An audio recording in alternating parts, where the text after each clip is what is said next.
ಎಲ್ಲರಿಗೂ ನಮಸ್ಕಾರ. ತಂತ್ರಶಾಸ್ತ್ರದಲ್ಲಿ ಶೌಚ ಸ್ಥಳ ಮತ್ತು ದೇಹದ ಅಪವಿತ್ರ ಉತ್ಸರ್ಜನೆಗಳನ್ನು ಸಹ ಶಕ್ತಿಯ ರೂಪದಲ್ಲಿ ನೋಡಲಾಗುತ್ತದೆ. ಈ ಶಕ್ತಿಯು ಸರಿಯಾದ ದಿಕ್ಕಿನಲ್ಲಿ ಬಳಸಿದರೆ ವೈರಿಯ ವಿನಾಶವನ್ನು ಮಾಡಬಲ್ಲದು. ದೇಹವು ತ್ಯಜಿಸುವ ವಸ್ತುವಿನಲ್ಲಿ ಅದರ ಶಕ್ತಿಯು ಅಡಗಿರುತ್ತದೆ ಎಂಬ ನಂಬಿಕೆಯಿದೆ. ವಿಶೇಷವಾಗಿ ಮೂತ್ರವನ್ನು ಮಾಯಾಭಂಜನ ಶಕ್ತಿಯುಕ್ತವೆಂದು ಪರಿಗಣಿಸಲಾಗಿದೆ. ತಾಂತ್ರಿಕ ಗ್ರಂಥಗಳಲ್ಲಿ ಬ್ರಹ್ಮ ಮುಹೂರ್ತದಲ್ಲಿ ಯಾರೊಂದಿಗೂ ಮಾತನಾಡದೆ, ಸ್ನಾನ ಮಾಡದೆ ವ್ಯಕ್ತಿಯ ಮೂತ್ರ ಪೂರ್ಣವಾಗಿ ಬಿಸಿಯಾಗಿ ಶಕ್ತಿಯುಕ್ತವಾಗಿರುವ ಸಮಯದಲ್ಲಿ ಈ ಕ್ರಿಯೆ ಮಾಡಿದರೆ ಅದು ವೈರಿಯ ಎಲ್ಲಾ ಪ್ರಯತ್ನಗಳನ್ನು ವಿಫಲಗೊಳಿಸುತ್ತದೆ ಎಂದು ವರ್ಣಿಸಲಾಗಿದೆ. ಪುರಾತನ ತಾಂತ್ರಿಕ ಅಖಾಡಗಳಲ್ಲಿ ಈ ಕ್ರಿಯೆಯನ್ನು ವಶೀಕರಣ, ನಾಶ, ವೈರಿ ಅನಿಷ್ಟ ವಿನಾಶ ಮತ್ತು ದುರ್ಭಾವನೆಗಳ ಕಡಿತಕ್ಕಾಗಿ ಮಾಡಲಾಗುತ್ತಿತ್ತು. ಸ್ನೇಹಿತರೆ, ಬೆಳಗ್ಗೆ ಮೂತ್ರ ವಿಸರ್ಜನೆ ಮಾಡುವಾಗ ಈ ಶಬ್ದಗಳನ್ನು ಹೇಳಿಬಿಡಿ. ನಿಮ್ಮ ವೈರಿ ಎಲ್ಲಿಯೂ ಉಳಿಯುವುದಿಲ್ಲ. ನಿಮ್ಮ ವೈರಿಯು ನಿಮ್ಮನ್ನು ದಾಸನನ್ನಾಗಿ ಮಾಡಿದ್ದರೆ ಅಥವಾ ನಿಮ್ಮನ್ನು ಎಲ್ಲಾ ಕಾಲಕ್ಕೂ ಕೆಳಗಿನವನನ್ನಾಗಿ ತೋರಿಸಲು ಬಯಸುತ್ತಿದ್ದರೆ, ನಿಮ್ಮನ್ನು ಶಾಶ್ವತವಾಗಿ ನಾಶ ಮಾಡಲು ಬಯಸುತ್ತಿದ್ದರೆ, ನಿಮ್ಮ ಮಹಿಳೆಯರ ಮೇಲೆ ದುಷ್ಟ ದೃಷ್ಟಿ ಹಾಕುತ್ತಿದ್ದರೆ, ಅವನ ದೃಷ್ಟಿ ದುಷ್ಟವಾಗಿರುವುದರಿಂದ ಅವನು ನಿಮ್ಮನ್ನು ಬದುಕಲು ಬಿಡುತ್ತಿಲ್ಲ, ನಿಮ್ಮನ್ನು ಮರಣಾಸನ್ನ ಸ್ಥಿತಿಯಲ್ಲಿ ನೋಡಲು ಬಯಸುತ್ತಿದ್ದಾನೆ, ನಿಮ್ಮ ಜೀವನದಲ್ಲಿ ಕೋಲಾಹಲ ಮಾಡಲು ಬಯಸುತ್ತಿದ್ದಾನೆ, ನಿಮ್ಮ ಪಕ್ಕದ ನೆರೆಹೊರೆಯವನಾಗಿ ನಿಮ್ಮನ್ನು ಹಾಳು ಮಾಡಲು ಬಯಸುತ್ತಿದ್ದಾನೆ ಮತ್ತು ನಿಮ್ಮ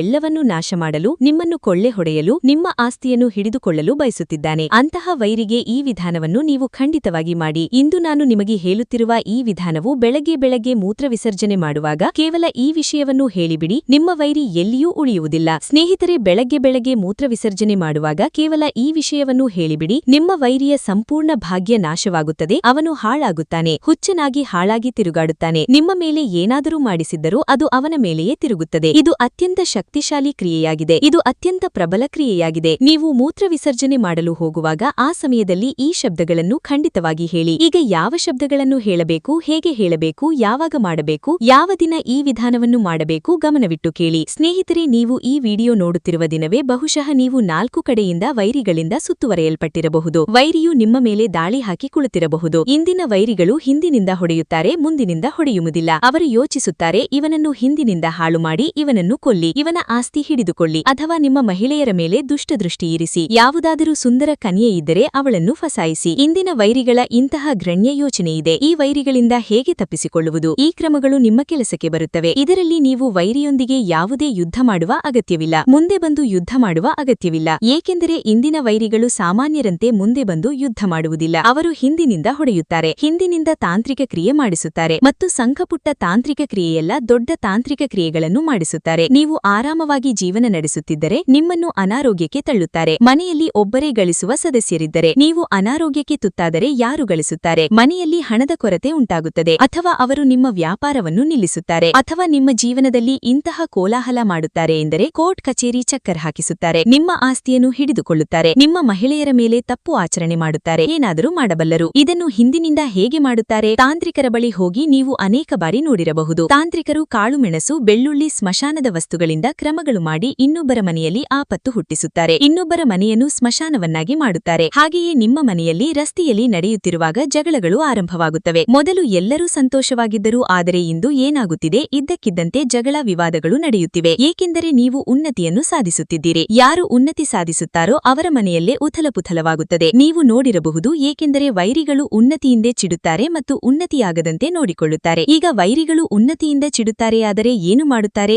ಕ್ರಿಯಾ ಮಾಡಿಸುತ್ತಾರೆ. ತಾಂತ್ರಿಕರ ಬಳಿ ಹೋಗಿ ತಾಂತ್ರಿಕ ಕ್ರಿಯೆಗಳನ್ನು ಮಾಡಿಸುತ್ತಾರೆ. ಅದರ ಕಡಿತವನ್ನು ನಾನು ಇಂದು ನಿಮಗೆ ಹೇಳುತ್ತಿದ್ದೇನೆ. ಇದು ಸಹ ತಾಂತ್ರಿಕ ಕ್ರಿಯೆಯೇ, ಆದರೆ ನೀವು ಮಾಡಿದರೆ ನೀವು ಇದರಿಂದ ತಪ್ಪಿಸಿಕೊಳ್ಳುತ್ತೀರಿ. ನಾವು ತಪ್ಪು ಉದ್ದೇಶಕ್ಕಾಗಿ ಎಂದಿಗೂ ಕ್ರಿಯೆ ಹೇಳುವುದಿಲ್ಲ, ನಾವು ಅಂತಹುದನ್ನು ಹೇಳುವುದಿಲ್ಲ. ಯಾರಾದರೂ ನಿರಪರಾಧಿಯ ಮೇಲೆ ಇದನ್ನು ಬಳಸಿ ಎಂದು ಇಲ್ಲ. ನಿಮ್ಮ ವೈರಿ ನಿಮ್ಮ ಜೀವ ತೆಗೆಯಲು ಬಯಸುತ್ತಿದ್ದರೆ, ನಿಮ್ಮ ವೈರಿಯು ಇಂತಹ ದುಷ್ಟ ಕೆಲಸಗಳನ್ನು ಮಾಡುತ್ತಿದ್ದರೆ, ನೀವು 4 ಕಡೆಯಿಂದ ವೈರಿಗಳಿಂದ ಸುತ್ತುವರಿಯಲ್ಪಟ್ಟಿದ್ದರೆ, ನಿಮಗೆ ತಿಳಿಯದಂತೆ ಸಾವಿರಾರು ವೈರಿಗಳಿದ್ದರೆ, ಲಕ್ಷಾಂತರ ವೈರಿಗಳಿದ್ದರೆ, ಎಷ್ಟು ವೈರಿಗಳಿದ್ದಾರೆ ಎಂದು ನಮಗೆ ತಿಳಿಯುವುದಿಲ್ಲ. ಒಂದೇ ವೈರಿಯೋ ಅಥವಾ 50 ವೈರಿಯೋ, ನಮಗೆ ವೈರಿಗಳ ಸಂಖ್ಯೆ ತಿಳಿಯುವುದಿಲ್ಲ. ದೈನಂದಿನ ಜೀವನದಲ್ಲಿ ನೀವು ನೋಡಿರಬಹುದು, ಎಲ್ಲೋ ಏನೋ ಆಗುತ್ತದೆ. ಇಂದು ಯಾರಿಗಾದರೂ ಬೆದ್ದರು, ಇಂದು ಯಾರಿಗಾದರೂ ಕಾಲು ಮುರಿಯಿತು, ಇಂದು ಯಾರಿಗಾದರೂ ಪಾ ಫ್ರಾಕ್ಚರ್ ಆಯಿತು, ಇಂದು ಯಾರ ಜೀವನದಲ್ಲಿ ಭೂಕಂಪ ಬಂತು, ಇಂದು ಅವರಿಗೆ ನಷ್ಟವಾಯಿತು, ಇಂದು ವ್ಯಾಪಾರ ನಡೆಯಲಿಲ್ಲ. ಇಂತಹ ಅನೇಕ ದೈನಂದಿನ ಕ್ರಿಯೆಗಳು ನಡೆಯುತ್ತವೆ. ಅವುಗಳಲ್ಲಿ ಕೆಲವು ತಾಂತ್ರಿಕವೂ ಕೆಲವು ಪ್ರಾಕೃತಿಕವೂ ಆಗಿರುತ್ತವೆ. ಅವುಗಳಿಂದ ಹೇಗೆ ತಪ್ಪಿಸಿಕೊಳ್ಳುವುದು? ನೋಡಿ ಸ್ನೇಹಿತರೆ, ಬೆಳಗ್ಗೆ ನೀವು ಎದ್ದ ತಕ್ಷಣ ಶೌಚಕ್ಕೆ ಹೋಗಬೇಕು. ಆದರೆ ಶೌಚಕ್ಕೆ ಹೋಗುವ ಮುನ್ನ ಒಂದು ವಿಷಯದ ಗಮನವಿರಲಿ. ಜಾಲಿ ಮರದ ಸಣ್ಣ ಕೊಲವನ್ನು ತಂದಿಟ್ಟುಕೊಳ್ಳಬೇಕು. ಜಾಲಿ ಮರದ ಕೊಲ ಎಂದರೇನು? ಜಾಲಿ ಅಥವಾ ಕೀಕರ್, ಇದು ಮುಳ್ಳುಳ್ಳ ಮರ. ಈ ಮುಳ್ಳುಳ್ಳ ಮರದ ಕೊಲವನ್ನು ಒಂದು ದಿನ ಮುಂಚಿತವಾಗಿ ತಂದುಕೊಳ್ಳಿ. ಇಂದು ಈ ವಿಧಾನ ಮಾಡುವುದಾದರೆ ನಿನ್ನೆಯೇ ಕೊಲವನ್ನು ತಂದುಕೊಳ್ಳಿ. ಜಾಲಿ ಮರದ ಕೊಲವನ್ನು ಕತ್ತರಿಸಿ ಚೆನ್ನಾಗಿ ಸ್ಮೂತ್ ಮಾಡಿ ಚಾಲು ತೆಗೆಯಿರಿ. ಪುಟ್ಟ ಕೊಲ ತೆಗೆದುಕೊಳ್ಳಿ, ದೊಡ್ಡದಾಗಿ ಹೆಚ್ಚಾಗಿ ಬೇಡ. ದಾತೂನ್ ಅಥವಾ ಮಾಸ್ಟರ್ ಕೊಲ ಹಾಗೆ ಸಣ್ಣ ಕೊಲ ಅಂತೆ ತೆಗೆದುಕೊಳ್ಳಿ. ಕೊಲವನ್ನು ಚೀಲಿ ಮಾಡಿದ ನಂತರ ಕಪ್ಪು ಬಣ್ಣದ ಲೇಖನಿ ಅಥವಾ ಮಾರ್ಕರ್ ಅಥವಾ ಸ್ಕೆಚ್ ಲೇಖನಿ ಬಳಸಿ ವೈರಿಯ ಹೆಸರನ್ನು ಬರೆಯಿರಿ. ವೈರಿಯ ತಾಯಿಯ ಹೆಸರನ್ನು ಬರೆಯಿರಿ. ತಾಯಿಯ ಹೆಸರು ತಿಳಿಯದಿದ್ದರೆ ತಂದೆಯ ಹೆಸರನ್ನು ಬರೆಯಿರಿ. ಕೆಲವರು ಹೇಳುತ್ತಾರೆ, ಗುರುಜಿ, ನಮಗೆ ವೈರಿಯ ಹೆಸರೇ ತಿಳಿಯುವುದಿಲ್ಲ. ಅಂತಹ ಸಂದರ್ಭದಲ್ಲಿ ಕೇವಲ ವೈರಿ ಎಂದು ಬರೆಯಿರಿ. ಕೊಲವನ್ನು ಮನೆಗೆ ತಂದುಕೊಳ್ಳಿ. ಬೆಳಗ್ಗೆ 5 ಗಂಟೆ ಅಥವಾ 6 ಗಂಟೆಗೆ ಎದ್ದ ತಕ್ಷಣ ಮೊದಲ ಮೂತ್ರ ವಿಸರ್ಜನೆ ಮಾಡುವಾಗ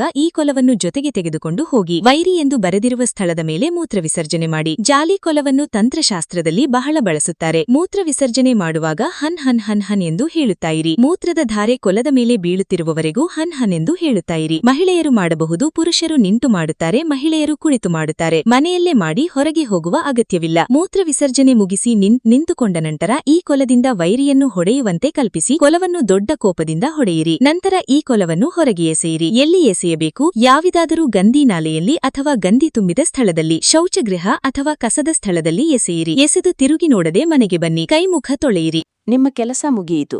ನೀವು ಹನ್ ಎಂದು ಹೇಳುವ ಮುನ್ನ ವೈರಿಯ ಹೆಸರನ್ನು ಹೇಳಿ. ಉದಾಹರಣೆಗೆ, ವೈರಿಯ ಹೆಸರು ಅಜಯ್ ಎಂದಿದ್ದರೆ ಅಜಯ್ ಹನ್ ಹನ್ ಹನ್ ಹನ್ ಎಂದು ಹೇಳಿ. ಕೇವಲ ವೈರಿ ಬರೆದಿದ್ದರೆ ವೈರಿ ಹನ್ ಹನ್ ಹನ್ ಹನ್ ಎಂದು ಹೇಳಿ. ಮೂತ್ರ ಬರುವವರೆಗೂ ಎಷ್ಟು ಬಾರಿ ಬೇಕಾದರೂ ಹೇಳಿ. ಈ ಕ್ರಿಯೆ 1 ಬಾರಿ ಮಾತ್ರ ಮಾಡಿ.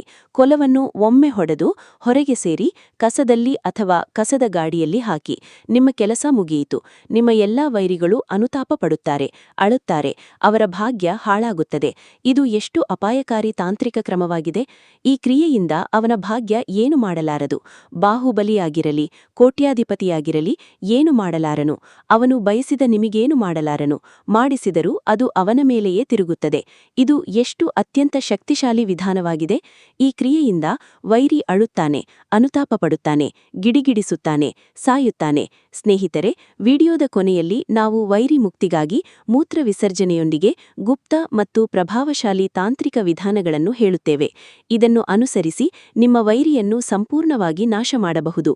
ಅವನನ್ನು ನಿಮ್ಮ ಜೀವನದಿಂದ ಶಾಶ್ವತವಾಗಿ ದೂರ ಮಾಡಬಹುದು. ವಿಡಿಯೋದಲ್ಲಿ ಮುಂದೆ ಪ್ರತಿ ವಿಧಾನವನ್ನು ವಿವರವಾಗಿ, ವಿಧಿವತ್ತಾಗಿ ಮತ್ತು ಉದಾಹರಣೆ ಸಹಿತ ಹೇಳುತ್ತೇವೆ. ನಿಮ್ಮ 5 ನಿಮಿಷದ ಅಮೂಲ್ಯ ಸಮಯವನ್ನು ಕೊಡಿ. ವಿಡಿಯೋವನ್ನು ಕೊನೆಯವರೆಗೂ ನೋಡಿ. ಈ 5 ನಿಮಿಷ ನೀಡಿದರೆ ನಿಮ್ಮ ವೈರಿ ಸಂಪೂರ್ಣವಾಗಿ ಹಾಳಾಗುತ್ತಾನೆ. ನಿಮ್ಮ ಜೀವನದಲ್ಲಿ ಯಾವುದೇ ವೈರಿ ಉಳಿಯುವುದಿಲ್ಲ. ನಿಮ್ಮ ಜೀವನ ವೈರಿ ವಿಹೀನವಾಗುತ್ತದೆ.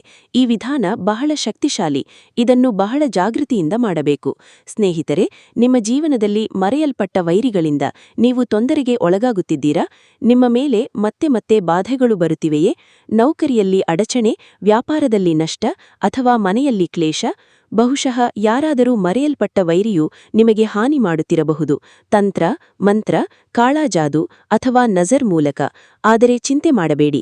ಇಂದು ನಾನು ನಿಮಗೆ 7 ಅಪರೂಪ ಮತ್ತು ಗುಪ್ತ ವಿಧಾನಗಳನ್ನು ಹೇಳುತ್ತೇನೆ. ಅವು ಮೂತ್ರ ವಿಸರ್ಜನೆಯೊಂದಿಗೆ ಸಂಬಂಧಿಸಿದ್ದು. ತಾಂತ್ರಿಕ ಶಾಸ್ತ್ರಗಳಲ್ಲಿ ವೈರಿ ನಾಶಕ್ಕಾಗಿ ಬಳಸಲಾಗುತ್ತವೆ. ಈ ವಿಧಾನಗಳು ಸರಳವಾದರೂ ಅತ್ಯಂತ ಪ್ರಭಾವಶಾಲಿ ಮತ್ತು ಗೋಪ್ಯವಾಗಿವೆ. ಇವುಗಳನ್ನು ಮಾಡುವಾಗ ಗಮನ ಮತ್ತು ಸಂಯಮ ಅತ್ಯವಶ್ಯ. ಏಕೆಂದರೆ ಈ ಕ್ರಿಯೆಗಳು ನೇರವಾಗಿ ವೈರಿಯ ಮಾನಸಿಕ ಮತ್ತು ಶಕ್ತಿಯನ್ನು ನಾಶ ಮಾಡುತ್ತವೆ. ಮೊದಲ ವಿಧಾನ, ಉಪ್ಪು ಮತ್ತು ಮೂತ್ರದ ಸಂಯೋಜನೆ. ಈ ವಿಧಾನದ ಮುಖ್ಯ ಉದ್ದೇಶ ವೈರಿಯ ಮನೆಯಲ್ಲಿ ಕಲಹ ಮತ್ತು ಭ್ರಮೆ ಉಂಟುಮಾಡುವುದು. ಚಿಕ್ಕ ಗ್ಲಾಸ್ ಕುಪ್ಪಿ ಅಥವಾ ಗ್ಲಾಸ್ ಪಾತ್ರೆ ತೆಗೆಯಿರಿ. ಸೂರ್ಯೋದಯಕ್ಕೆ ಮುಂಚಿನ ನಿಮ್ಮ ಮೊದಲ ಮೂತ್ರವನ್ನು ಗ್ಲಾಸ್ ಕುಪ್ಪಿಯಲ್ಲಿ ಸಂಗ್ರಹಿಸಿ. ಅದಕ್ಕೆ 7 ಚುಟ್ಟಿ ಮೊಟ್ಟೆ ಉಪ್ಪು ಅಥವಾ ಸಮುದ್ರದ ಉಪ್ಪು ಬೆರೆಸಿ. ಕುಪ್ಪಿಯನ್ನು ಚೆನ್ನಾಗಿ ಮುಚ್ಚಿ ರೇತಾದಾರದಿಂದ 7 ಬಾರಿ ಕಟ್ಟಿ. ಈ ಕುಪ್ಪಿಯನ್ನು ವೈರಿಯ ಮನೆಯ ಸಮೀಪದ ನಾಲೆ, ಗೋಡೆ ಅಥವಾ ಮೇಲ್ಛಾವಣಿಯ ಅಂಚಿನಲ್ಲಿ ಮರೆಯಾಗಿ ಇಡಿ ಅಥವಾ ಅವನು ಬರುವ ಹೋಗುವ ದಿಕ್ಕಿನಲ್ಲಿ ಎಸೆಯಿರಿ. ಈ ವಿಧಾನ ಮಾಡಿದ 7 ದಿನಗಳಲ್ಲಿ ವೈರಿಯ ಮನೆಯಲ್ಲಿ ಜಗಳ, ಮಾನಸಿಕ ಒತ್ತಡ ಮತ್ತು ಆರ್ಥಿಕ ಅಸ್ಥಿರತೆ ಉಂಟಾಗುತ್ತದೆ. ಈ ವಿಧಾನ ಮಾಡುವಾಗ ಮನಸ್ಸಿನಲ್ಲಿ ಯಾವುದೇ ದಯೆ ಇರಬಾರದು. ಸಂಕಲ್ಪ ಸ್ಪಷ್ಟವಾಗಿರಲಿ: ನನ್ನ ವೈರಿ ನಾಶವಾಗಲಿ. ನಿರಪರಾಧಿಗಳಿಗೆ ಈ ವಿಧಾನ ಮಾಡಬೇಡಿ. ಎರಡನೇ ವಿಧಾನ, ಕತ್ತುಬಟ್ಟೆ ಮತ್ತು ಮೂತ್ರದಿಂದ ಬಂಧನ. ಈ ವಿಧಾನದ ಮುಖ್ಯ ಉದ್ದೇಶ ವೈರಿಯನ್ನು ಮಾನಸಿಕವಾಗಿ ಪಂಗು ಮಾಡುವುದು ಮತ್ತು ನಿರ್ಧಾರ ಶಕ್ತಿಯನ್ನು ಕಸಿದುಕೊಳ್ಳುವುದು. ಕತ್ತುಬಟ್ಟೆಯ ಮೇಲೆ ನಿಂಬೆಹಣ್ಣಿಡಿ. ನಿಂಬೆಯ ಮೇಲೆ ಸ್ವಲ್ಪ ಮೂತ್ರ ಹಾಕಿ ಕಳ್ಳಶಾಹಿಯಿಂದ ವೈರಿಯ ಹೆಸರು ಅಥವಾ ಕೇವಲ ವೈರಿ ಎಂದು ಬರೆಯಿರಿ. ನಿಂಬೆಯ ಸುತ್ತ 7 ಪಿಸಿದ ಮೆಣಸು ಬಿತ್ತಿ ಈ ಪ್ಯಾಕೆಟನ್ನು ರಾತ್ರಿ ಸಮಯದಲ್ಲಿ 4 ದಾರಿಗಳ ಸಂಗಮದಲ್ಲಿ ಇಡಿ. ಹಿಂದೆ ನೋಡದೆ ಮನೆಗೆ ಬನ್ನಿ. ಈ ವಿಧಾನದಿಂದ ವೈರಿ ಭ್ರಮೆಗೆ ಒಳಗಾಗುತ್ತಾನೆ. ಅವನ ನಿರ್ಧಾರಗಳು ಗೊಂದಲಗೊಳ್ಳುತ್ತವೆ ಮತ್ತು ಮಾನಸಿಕ ಶಕ್ತಿ ಕುಂದುತ್ತದೆ. ಮೂರನೇ ವಿಧಾನ, ತಾಮ್ರಪತ್ರದ ಮೇಲೆ ಮೂತ್ರಲೇಖನ. ಇದು ಉನ್ನತ ಮಟ್ಟದ ತಾಂತ್ರಿಕ ಕ್ರಿಯೆ. ಇದು ನೇರವಾಗಿ ವೈರಿಯ ಆತ್ಮೀಯ ಶಕ್ತಿಯ ಮೇಲೆ ಹೊಳೆಯುತ್ತದೆ. ಪಿತ್ತಳ ಅಥವಾ ತಾಮ್ರದ ತಟ್ಟೆಯ ಮೇಲೆ ಮೂತ್ರ ಹಾಕಿ ಆ ಮೂತ್ರದಲ್ಲಿ ವೈರಿಯ ಹೆಸರನ್ನು ಬರೆಯಿರಿ. ದೀಪ ಹೊತ್ತಿ ಮುಂದೆ ಇಟ್ಟು ಈ ಮಂತ್ರವನ್ನು 108 ಬಾರಿ ಜಪಿಸಿ. ಓಂ ಹ್ರೀಂ ಕ್ಲೀಂ ವೈರಿನಾಶಾಯ ಫಟ್. ನಂತರ ಆ ತಟ್ಟೆಯನ್ನು ಅಗ್ನಿಯಲ್ಲಿ ಹಾಕಿ ಅಥವಾ ರಾತ್ರಿ ಸುನ್ಸಾನ್ ಸ್ಥಳದಲ್ಲಿ ಎಸೆಯಿರಿ. ಈ ವಿಧಾನದಿಂದ ವೈರಿಯ ಆತ್ಮ ಬೆಳೆಯುತ್ತದೆ. ಅವನನ್ನು ಭಯ ಮತ್ತು ಭ್ರಮೆ ಕಾಡುತ್ತದೆ. 4ನೇ ವಿಧಾನ, ಶೌಚದಲ್ಲಿ ಮಂತ್ರಸಿದ್ಧ ಮೂತ್ರಕ್ರಿಯೆ.